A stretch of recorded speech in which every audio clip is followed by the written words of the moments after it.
다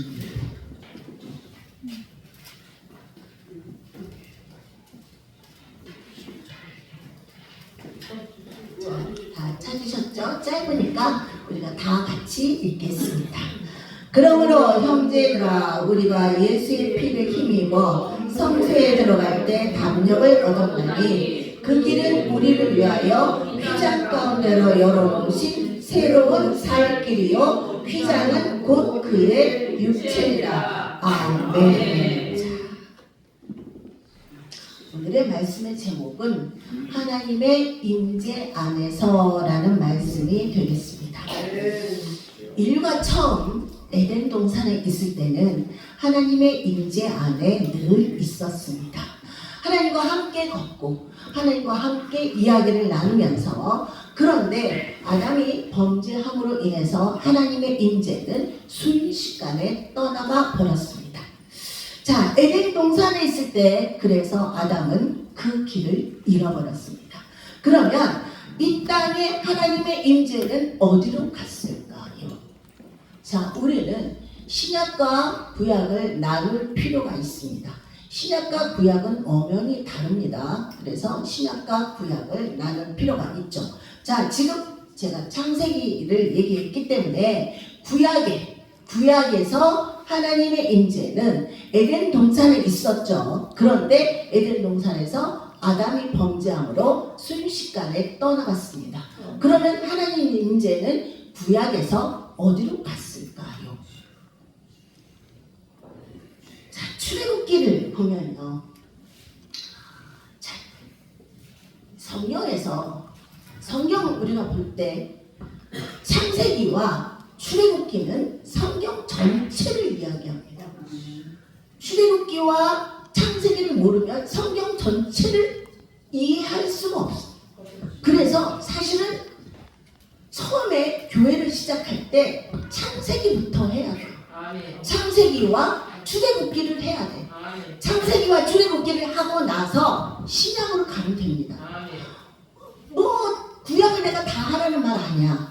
열왕기상, 열왕기야, 역대상, 역대가 얼마나 복잡하니까 그거 다 어느 사이에 그걸 다 해요. 이사야는 66장까지 됩니다. 그걸 언제 다, 그러니까 그거 하지 말고 창세기와 출애굽기만 아주 정확하게 아주 자세하게 그렇게 가르친 다음에 그 다음에 신약으로 넘어가는 겁니다. 그래서 신약은 어디나 다 똑같아. 그러니까 신약에 와서 마태복음 한 주하고 우리 많은 목사님들이 선호하는 게 왔다 갔다 하는 거거든요. 오늘은 민수기하고 내일은 데살로니가하고 그 다음 주는 마태복음하고 그 다음 주는 누가복음하고 이렇게 왔다 갔다 하는 거를 많은 목사님들이 상당히 선호하십니다. 80%가 그렇게 하십니다. 그런데 그렇게 해가지고는요, 목사님은 좋아. 그런데 성도들은 몰라. 30년, 40년을 예배만 들려도 성경이 뭘 얘기하는지 이해를 못합니다. 그렇게 왔다 갔다 해가지고. 그러니까 그렇게 왔다 갔다 하고 싶으면 창세기와 출애굽기를 충분히 하고 나서 왔다 갔다 하면 됩니다. 그러고 나서 창세기와 출애굽기 하고 나서 내가 하고 싶은데 대사를 하다, 빌립보를 하다가 민수기를 하다가 신명기를 하다가 막 그래도 상관이 없어. 그래도 다 이 성경이 이렇게 처음부터 이렇게 끝까지 이렇게 틀이 이렇게 딱 잡힙니다. 그런데 그걸 안 해. 그걸 해주는 교회가 정말 없어. 제가 창세기를 1장부터 50장까지 했어요. 고집스럽게 했습니다. 박경호 목사님과 성도들이 아니 왜 맨날 창세기만 합니까? 막 이렇게 난리를 쳤어도 그래도 제가 꿋꿋하게 고집스럽게 1장부터 50장까지 밀고 나갔습니다. 근데 그때 출애굽기도 했었어야 돼. 근데 내가 도저히 더 이상은 못하겠는 거야. 그래서 출애굽기는 그냥 건너뛰고 신약으로 곧바로 넘어갔는데요. 저는 그때가 너무 많이 아쉽기는 합니다. 지금으로서는. 근데 어쨌든 제가 지금 구약을 얘기하고 있죠. 자, 출애굽기에서 모세가 하나님이 택하신 그 모세가 이스라엘 백성들을 이끌고 200만 명이나 되는 어마어마한 숫자 200만 명이나 되는 이스라엘 백성을 이끌고 광야로 나옵니다. 그 광야가 어디예요? 낮에는 햇빛이 엄청나게 뜨거워. 그래서 도저히 200만 명을 이끌고 갈 수가 없어. 그러니까 어떻게? 하나님은 낮에는 구름기둥, 밤에는 불기둥으로 인도하십니다. 광야에 불이 어딨어? 지금이야 전기가 이렇게 밝지. 광야 그 깜깜한 밤에 칠흑같이 어두운데 밤에 어떻게 인도를 해요? 그러니까 밤에는 불기둥으로 하나님은 인도해 가십니다. 그런데 이제 모세가 시내산 현연으로 하나님께서 시내산에 올라오라고 그랬죠. 그리고 시내산에 모세가 올라갔더니 하나님께서 이리로 올라오라. 그래서 모세는 천국에 갔습니다. 천국에 가서 천국의 모형들을 다 보고 그리고 다시 내려왔죠. 내려와서 200만 명을 이끌고 지금 광야로 광야에서 계속 전진합니다. 광야는 살 곳이 아니죠. 머물 곳이 아닙니다. 전진해야 되죠. 어디로 전진해요? 가나안 땅으로 가야 되는 겁니다. 목표는 가나안 땅이죠. 그러다가 이제 불기둥과 구름기둥이 이렇게 같이 백성들과 함께 같이 가다가 딱 멈추는 곳이 있어요. 구름기둥과 불기둥이 딱 멈춰. 그곳에 서라. 그 뜻인 거예요. 그래서 그곳에서 200만 명이나 되는 사람들이 그곳에 장막을 치게 됩니다. 자, 장막이 뭐예요? 지금으로 말하면 천막이요. 그러니까 광야에서 사막에서 천막을 치죠. 근데 내가 생각할 때 이제 나는 여기가 너무 좋습니다. 나는 여기서 장막을 치겠습니다. 아니요, 안 됩니다. 어떻게 치느냐 하면 자 가다가 구름기둥과 불기둥이 있으면 거기에 정 가운데에 성막을 치게 됩니다. 성소죠. 말하자면 지금의 교회입니다. 교회를 가운데다가 딱 세우고 그 다음에 동서남북으로 세지파 12지파의 천막을 치게 됩니다. 세지파씩. 그래서 12지파의 천막을 치게 되죠. 그리고 그 성소 안에 예배를 드립니다. 예배하기 위해서 그렇게 사방으로 천막을 치게 되죠. 그 성소 안은 어떻게 되어 있냐면 제일 앞에 제일 먼저 이쪽에 번제단이 있죠. 번제단. 그 다음에 물두멍이 있어요. 물두멍은 손을 씻기 위해서요. 손을 씻고 정결하고 나서 예배에 참석하기 위해서 물두멍이 있습니다. 그리고 촛대가 있죠. 그리고 떡상이 있습니다. 그리고 나서 지성소가 있어요. 성막. 그 성막 안에 지성소 안에 하나님의 임재가 있었습니다.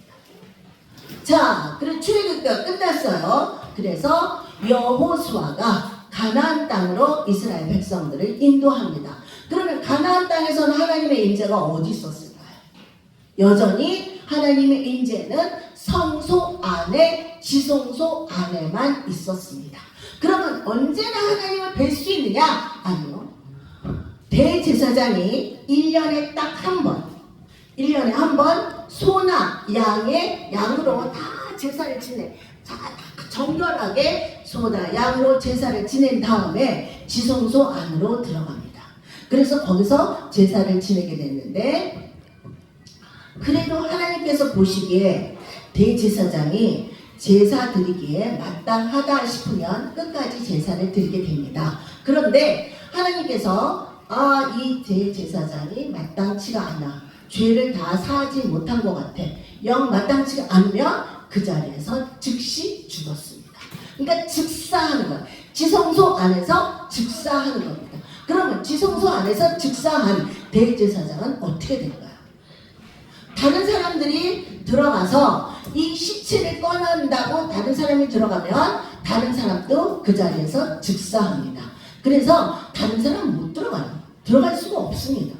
그래서 어떻게 하느냐면 대제사장은 제사 드리기 전에 이 허리에다가 이렇게 옷을 또 긴 옷을 입죠.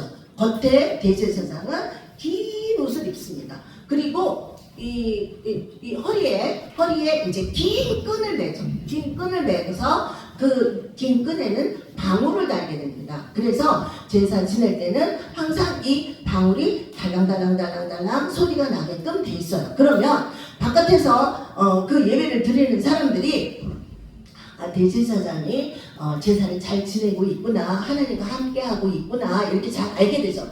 그러다가 방울 소리가 멈춥니다. 더 이상 방울 소리가 안 나. 그러면 대제사장은 거기서 죽은 거야. 지성소 안에서 죽은 거야. 그럼 어떻게 시체를 끌어내느냐? 이 긴 끈, 허리에 맨 이 긴 끈에 있는 방울, 그거를 잡아당깁니다. 바깥에서 잡아당기는 거죠. 왜? 안으로 들어가면 죽으니까, 즉사하니까. 그 정도로 지성소 안은 무서웠습니다. 하나님의 임재는 굉장히 무서웠습니다. 자, 그렇게 이제 끝나고 열왕기상에 와서 솔로몬이 예루살렘 성전을 짓게 됩니다. 그 예루살렘은 어마어마한, 예루살렘 지금도 어마어마한데 그 당시 얼마나 어마어마했겠어요. 그 어마어마한 예루살렘 성전 안에도 역시 똑같아. 모세가 시내산에 하나님의 현현으로 올라와라 라고 했을 때 올라가서 본 그 하늘나라의 천국의 모형대로 예루살렘 성전은 지어졌거든요. 그래서 그 안에도 마찬가지로 번제단, 물두멍, 촛대, 떡상 지나서 지성소 안에만 하나님의 현현이 있었습니다. 주님의 임재가 그 안에만 있었습니다. 그러다가 신약에 와서 하나님의 임재는 어디로 갔을까요? 그렇게 구약은 끝났어요.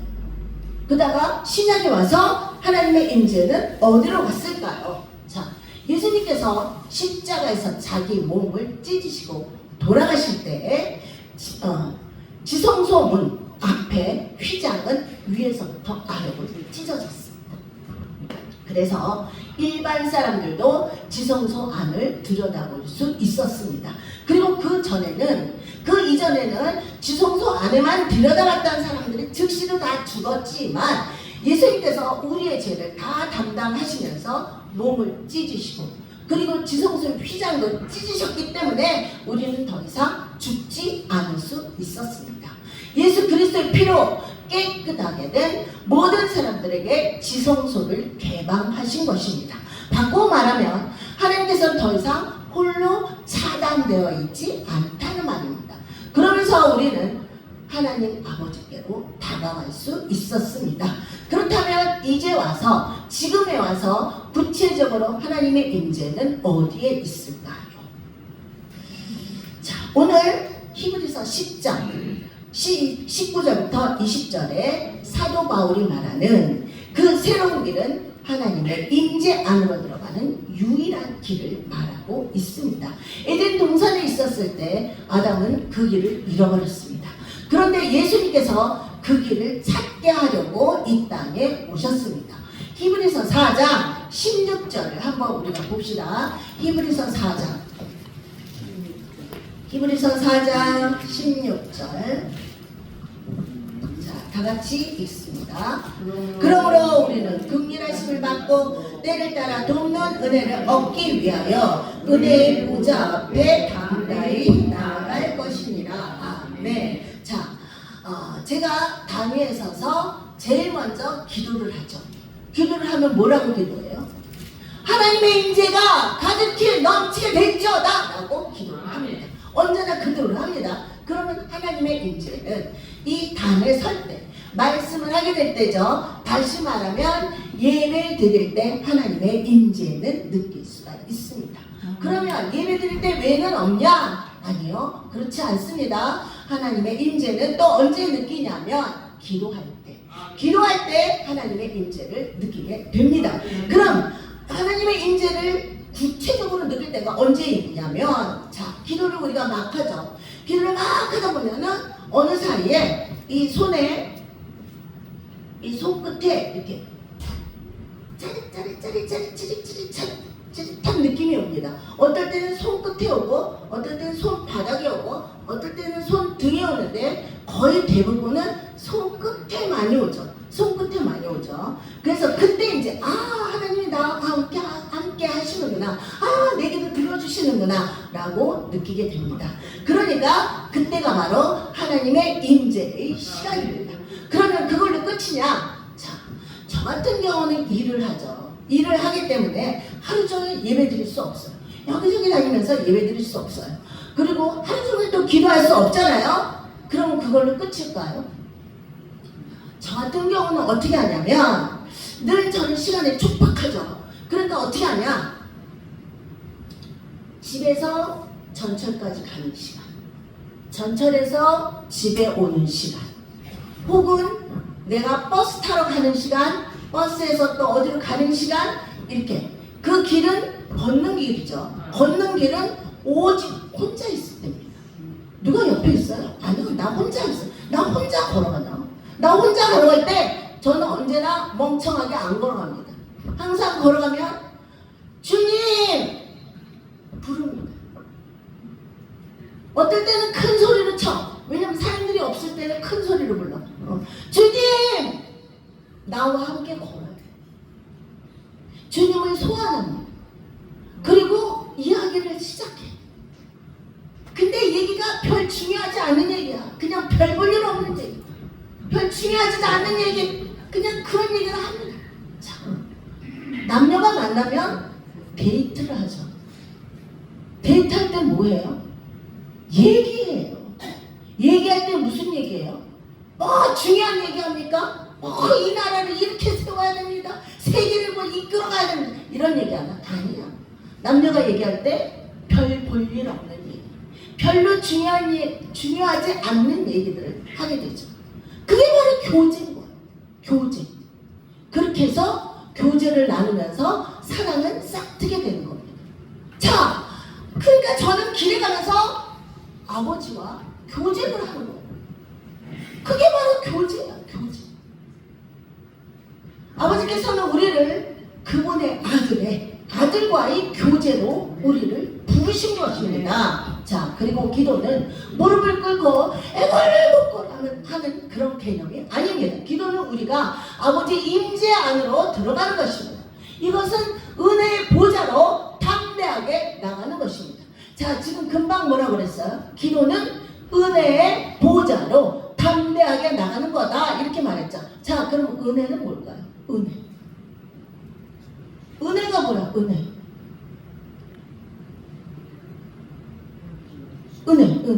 은혜 선물이죠. 사랑의 선물이 은혜라고 그래요. 은혜. 자, 그럼 보좌는 뭐야? 보좌는 그 선물을 받는 거. 다시 말합니다. 은혜는 뭐야? 선물. 보좌는 그 선물을 받는 것. 그러니까 기도는 그 선물을 받는 곳입니다. 그러니까 그 은혜의 보좌로 담대하게 나가시길 바랍니다. 그러므로 기도는 아버지의 보좌로 나가는 것입니다. 자, 기도하면 제가 빼놓을 수 없는 일이 있습니다. 제가 많이 아팠기 때문에 많이 아파서 기도 많이 했겠다 하지만 아니요, 그렇지 않습니다. 저는 아파서 기도 하나도 안 했어. 못했어. 내가 너무 많이 낙심했기 때문에, 낙심하고 절망했기 때문에 기도를 거의 못했습니다. 그러면 언제 기도를 그렇게 했냐면, 자, 우리 딸 얘기를 할 건데요. 큰 딸이야. 내가 기도할 때마다 느끼는데 어떻게 이런 딸을 저에게 선물로 주셨습니까? 말도 안 되게 정말로 귀하고 귀한 딸이죠. 그래서 걔는 얘기할 게 없어. 자, 오늘은 작은 딸 이야기를 할 겁니다.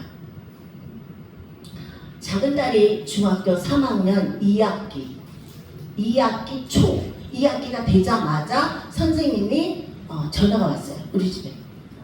예지어머니 학교 좀 오세요. 학교에 갔어. 그랬더니 선생님이 하는 말이, 예지의 성적으로는 서울에 있는 고등학교를 들어갈 수가 없습니다. 자, 그러면 어떻게 해야 될까요?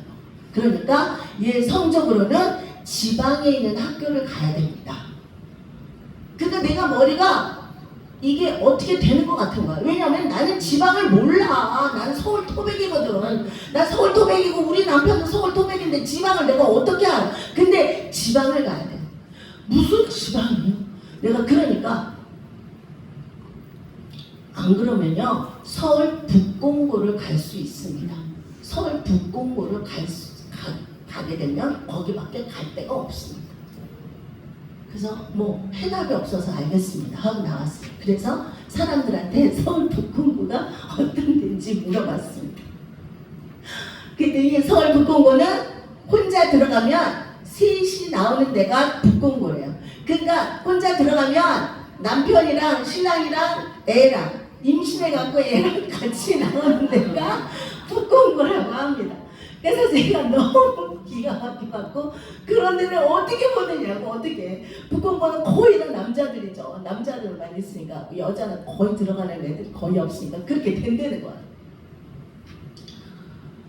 이게 기가 막혀서 어떻게 할 수가 없는 거야. 그래서 그때부터 내가 할 수 있는 게 뭐야? 기도밖에 없잖아. 그러니까 이제 그때는 제가 방학동에 살고 있었을 때죠. 그래서 이제 기도원에 가기 시작했습니다. 영락기도원을 다녔죠. 영락기도원에 가서 기도를 해야 되는데 할 말이 없어. 너무 기가 막혀서 할 말이 없어. 그냥 하나님 어떻게 해요? 나는 방법이 없어요. 하나님, 나는 학원도 보내고요, 나는 과외도 보내고요, 다 할 거 다 했어요. 나는 몰라요. 나는 모르니까요. 홍예지가 내 새끼죠. 내 새끼 맞는데요. 그래도 하나님 새끼 맞잖아요. 하나님 새끼니까 하나님이 책임지세요. 나는 몰라요. 그냥 하소연을 했어. 하소연. 아침에 남편이 출근하자마자 거기 가서 저녁에 퇴근하기 8시 전까지 그때 이제 들어가고 매일 그랬죠. 한 4달 정도 기도를 했을 때예요. 과외 선생님이 전화가 왔어요. 얘를 이제 학원을 보내면 얘가 학원 가서 놀고 온다는 걸 내가 분명히 알겠는 거야. 그래서 학원을 보내다가 학원을 안 보내고 과외를 시켰어요. 국영수 하는데 과외를 시켰는데 그 과외 선생님이 전화가 왔어요. 예지 어머니, 예지 성적 때문에 전화를 했는데요. 예지가 보통 학교는 도저히 안 될 것 같으니까 음악 학교를 들어가면 어떨까요? 이러는 거예요. 네? 음악이요? 아니, 내가 생각할 때 음악은 5살, 6살부터 피아노를 쳐야 음악을 할 수 있는 걸로 나는 알고 있는데요. 얘는 지금까지 피아노 학원에 다녀본 적이 없는데 무슨 음악 학교를 다닙니까? 아니, 쓸데없는 소리 하지 마세요. 그리고 전화를 끊었어. 그러니까 일주일 있다가 다시 전화 왔어. 똑같은 얘기를 하니까 또 전화를 끊어서 3번이나 그랬어요. 그러니까 그 다음에 이 과외 선생님이 어떤 학부형을 데리고 우리 집에 아예 쳐들어왔어요. 그래갖고 이제 사정 얘기를 한다. 다른 방법은 없지 않느냐. 다른 방법이 없으니까 여기 이제 영광여자고등학교 이제 전체 학부형 회장을 데리고 왔더라고요. 그 회장님이 있으니까 가서 좀 사정을 한번 해보자 이렇게 얘기하는 거예요. 그래서 내가 할 수 없어서 다른 방법이 없으니까 할 수가 없어서 이제 과외 선생님 차를 타고 영광여자고등학교를 들어갔습니다. 그 이제 사무실에 들어가니까 막 얼굴이 막 우락부락하고 조폭같이 생긴 황 선생님이 있었어요. 그 황 선생님 다리를 딱 붙잡고 이 학부형 전체 학부형이 막 우는 거야. 그러면서 하는 말이 애 하나를 살려줘야 될 거 아닙니까? 이들은 내보낼 수 없지 않습니까? 막 그러면서 우는 거야. 그러니까 황 선생님이 뭔 일인지 몰라가지고 무슨 일인데요? 그러면서 나부터 물어보는 거야. 무슨 일인데요? 뭔데요? 그래서 내가 자초지종을 이야기했어요. 그랬더니 황 선생님이 나한테 하는 말이 아이, 다른 거 다 필요 없고요. 내일 이맘때 그 예지를 데리고 이쪽으로 오세요, 어머니. 그러면 돼요. 이래. 그래서 이제 그 다음날 예지를 데리고 이제 그 사무실에 들어갔습니다. 근데 들어가니까 예지 얼굴을 딱 보더니 황 선생님이 하는 말이 이 새끼 된 새끼네. 너 이 새끼 넌 눈 마음에 들었어. 니는 그건 네 대물이야. 대물을 만났는데 내가 이거 된 새끼야. 막 혼자서 막 흥분을 하시는 거야. 그래서 나는 이게 뭘 소리인지 몰라가지고 어머니가 할 일은요 다른 거 필요 없어요. 3월 5일날 와서 여기 합격자가 나올 테니까 거기에 이름이 있는지 없는지 그것만 확인하시면 됩니다. 황 선생님이 나한테 그러는 거야. 그래서 이게 도대체 뭔 말인지 몰라가지고 제가 모기 소리보다 더 조그맣게 근데요 저기요 예지는요 저 피아노 학원도 여태까지 한 번도 안 가봤는데요 못하는데 피아노도 못 치는데요 내가 그랬더니 아이 어머니 필요 없어요 그딴 거요. 아니 얘가 키도 이렇게 크고 이렇게 이쁘게 생기고 눈도 이렇게 대단한데 뭔 상관이 있어요. 아니 근데 다 못하면요 내가 지휘라도 시킬 테니까 걱정하지 말고 가세요 이러는 거야. 그래서 집에 왔어. 3월 5일날 되니까 거기에 합격자 명단에 홍예지가 써 있는 거야. 자, 거기에 들어갔어. 3개월이 지났어요. 상품과 상장을 타왔습니다. 위 학생은 뭐 모범적으로 학급을 잘하고 뭐 어쩌고저쩌고 써있고 그 다음에 상품을 보니까 뭐 초콜릿하고 사탕 뭐 과자 이딴 게 들어있더라고요. 그런가 보다 그랬어. 1년이 지났어. 2학년이 됐어. 2학년이 되니까 황 선생님이 우리 집에 전화가 왔어. 어머니 장학금을 드릴 테니까요 문자를 찍어주세요. 네? 그러니까 장학금을 드린다니까요. 그래서 이제 문자를 찍어줬더니 진짜 장학금이 왔어. 3학년이 됐어. 3학년이 되니까 황 선생님이 나한테 어머니 예지를 서울대를 보내려고 하는데요. 네? 내가 그랬어. 그랬더니 일주일 있다가 저기 레슨 선생님이 전화가 왔어요. 어머니 예지를 서울대를 보낼 건데요. 네? 어머니 왜 이렇게 놀라세요? 다른 게 아니라 서울대는 워낙에 대수가 세기 때문에 그냥은 안 돼요. 플러스 점수가 필요합니다. 그래서 다음 달부터는 매달 콩쿠르에 보낼 테니까 그렇게 아세요. 그래서 네 알겠습니다. 이제 그 다음 달부터 콩쿠르가 시작이 되는데 아니 세상에 무슨 놈의 세상에 콩쿠르가 그렇게 많은 거예요. 뭐 음반협회 콩쿠르, 뭐 세계일보 콩쿠르, 중앙일보 콩쿠르, 뭐 하여튼 콩쿠르가 10개도 넘는 거야. 근데 콩쿠르만 나가면 1등을 하는 거야. 얘가. 학생들은 무대 앞쪽으로 가고 학부형들은 무대 뒤쪽에 서기 때문에 학부형이니까 나는 무대 뒤쪽으로 항상 들어가죠. 그럼 이제 학부형은 쭉 앉아있죠. 내가 들어가면 수덕수덕 소리가 나. 야, 홍예지 엄마가 떴다. 해봤자 끝이다. 해봤자 우리는 안 된다. 끝이다. 결과는 뻔히 나와 있네 뭐 그러면서 자기네들이 막 수덕수덕 하는 소리가 들려요. 진짜 콩쿨만 나가면 1등을 한다. 다 1등을 한다. 그래갖고 서울대를 원서를 썼어요. 그래서 나는 서울대를 썼어도 나는 그게 이해가 안 가니까 그냥 그냥 쫓아다닌 거야. 그랬는데 이제 서울대 1차에 붙었어. 2차에 붙었어. 3차에 붙었어. 서울대는 4차까지 보더라고요. 4차에서 삼수생이던 남자애한테 놓친 거야. 그래서 삼수생 걔랑 예지랑 딱 둘이 붙었는데 걔가 합격되고 예지가 떨어지는 거예요. 그러니까 이제 예지는 할 수 없이 이화여대를 들어갔습니다. 그래서 이화여대에 들어가서 좋은 성적으로 들어갔고 그리고 또 좋은 성적으로 졸업을 했습니다. 이게 기적이 아니면 뭐가 기적이에요? 말이 안 되는 얘기죠.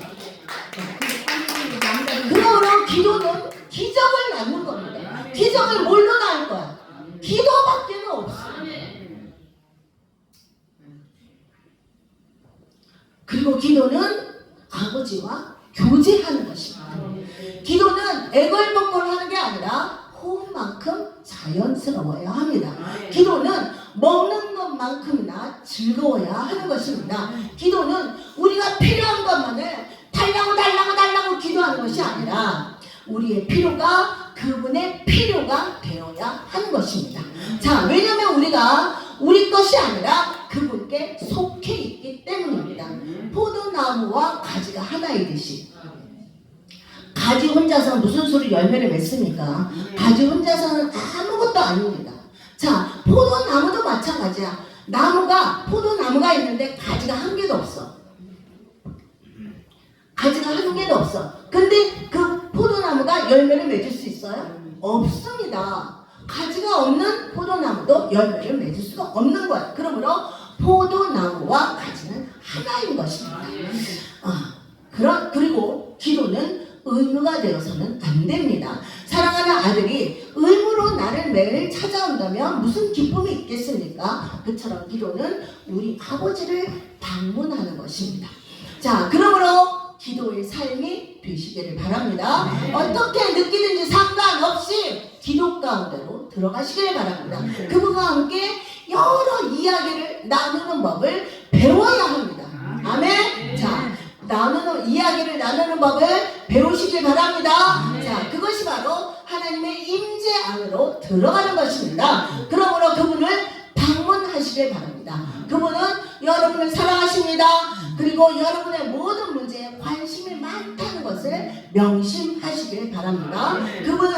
그분의 말씀이 당신에 대한 모든 질문에 답이 되게 하실 것입니다.